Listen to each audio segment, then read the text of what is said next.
হাসনাবাদ অঞ্চলের এবং সুন্দরবনের অঞ্চলে নারী পাচারের বিরুদ্ধে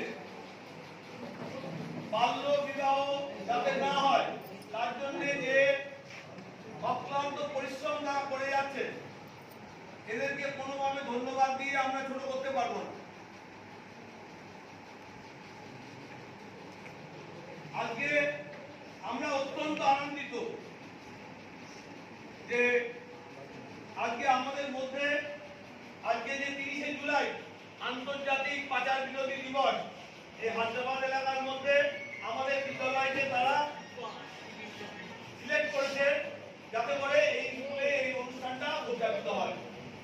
তো আমি সেই জন্য তাদেরকে আরেকবার ধন্যবাদ জ্ঞাপন করছি। এবং